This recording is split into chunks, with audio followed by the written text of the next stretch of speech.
इमरान खान के हुक्म के मुताबिक यहाँ पे आया। अवाम की नफरत को देखें, अगवा करने के लिए हर हरबा इस्तेमाल किया जा रहा है। बिल्ली को गोश्त का चौकीदार बना दिया और ये तोक़ा करते हैं कि अब हमारा मुल्क जो है सही चलेगा। लोग मेरे हाथ चूमते हैं, माथा चूमते हैं। इमरान खान के हुक्म के मुताबिक यहाँ पे आया कि 28/7 को राजा सिकंदर और उसके जेली इलेक्शन कमीशन के मेंबरान के ख़िलाफ़ जो मैंने रेफरेंस दाखिल किया था उस पर पेश रफ्त किया है। ए मेरे मुल्क के लोगों, ए वकला, जजेस, आपको बताना चाहता हूँ कि 49 साल से मैं हाई कोर्ट के सीनियर वकील की हैसियत से अनरोल हूँ और मुझको इजाज़त नहीं है कि मैं रजिस्ट्रार साहब के पास जाकर इसका लीगल स्टेटस जो है मालूम कर सकूं। इसी राजा सिकंदर ने, इसके मेंबरान ने मेरे मुल्क के निज़ाम को जेली फार्म 47 के ज़रिए जिस तरह कौमी मुजरमों को जरदारी और शरीफ ख़ानदान जिन्होंने 40 साल से इस मुल्क का बेड़ा गर्क किया उनको मिठाया है फैसला साजों ने। बिल्ली को गोश्त का चौकीदार बना दिया और ये तोक़ा करते हैं कि अब हमारा मुल्क जो है सही चलेगा। काजी फायज़ ईसा साहब, बहुत बड़ी कुरान की आयत है, फ़हकुम बैनन्नास बिलहक़, उसके नीचे आप बैठे हुए हैं। लेकिन आपके फ़ैसले, आमर फारूक के फ़ैसले और राजा सिकंदर का गठजोड़ हमारे बुनियादी हुकूक को ख़त्म कर दिया गया। हमारी शख्सी आज़ादी को जो इस आइन के तहत है, सबसे बड़ा अख्तियार इसका मुझे है, वो ख़त्म कर दिया गया। आज ये मेरे पुष्ट के ऊपर ये अदालतें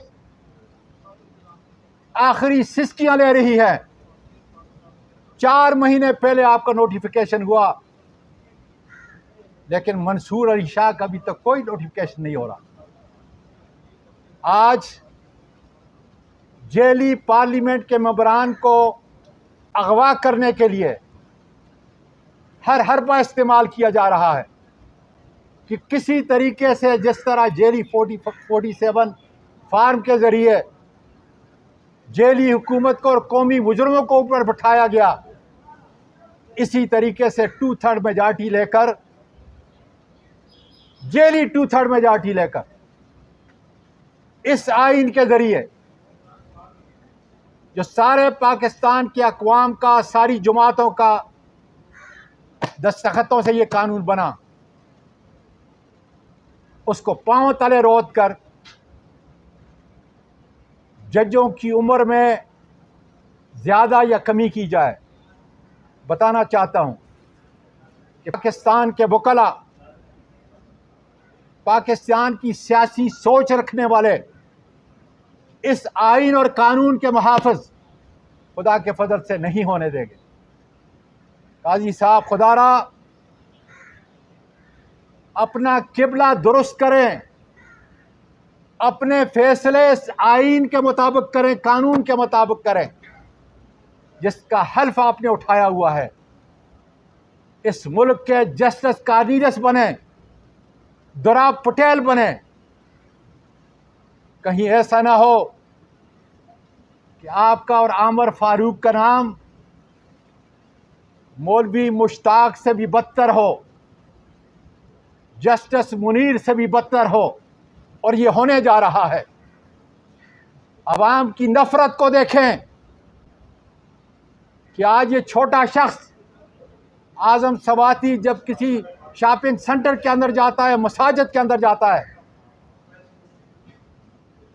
पब्लिक प्लेसेस में आ जाता है, तो लोग मेरे हाथ चूमते हैं, माथा चूमते हैं, लेकिन जनरल बाजवा अपनी गली में खिड़की से भी लोगों को जो है सामने नहीं आ सकता। यह है अवामी नफरत, जिसका हमें सबको एहसास होना है।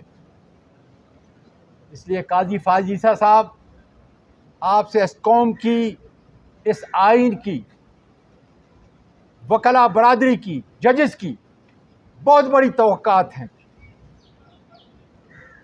इसलिए आपसे गुजारिश है कि पीटीआई के केस न सुने, आमर फारूक साहब पीटीआई के केस न सुने, इमरान खान के केस न सुने, हमारे जितने और असीर हैं उनके केस न सुने। इसलिए कि हमें आप पे कोई एतमाद नहीं। आपके फैसलों से इस आइन की धज्जियां उड़ चुकी हैं। आप हमें बुनियादी हुकूक नहीं दे सकते। इसलिए ये इमरान खान का पैगाम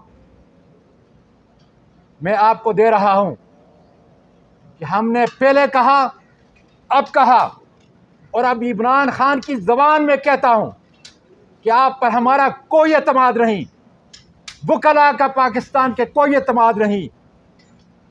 बार कौंसलों को ख़रीदने से वो एतमाद नहीं बढ़ेगा।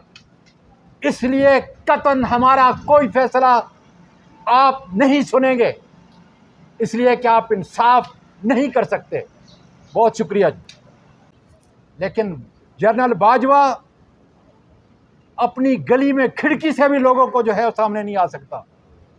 यह है अवामी नफरत, जिसका हमें सबको एहसास होना है।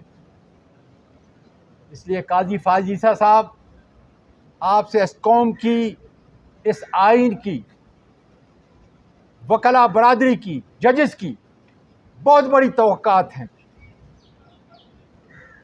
इसलिए आपसे गुजारिश है कि पीटीआई के केस न सुने, आमर फारूक साहब पीटीआई के केस न सुने, इमरान खान के केस न सुने, हमारे जितने और असीर हैं उनके केस न सुने।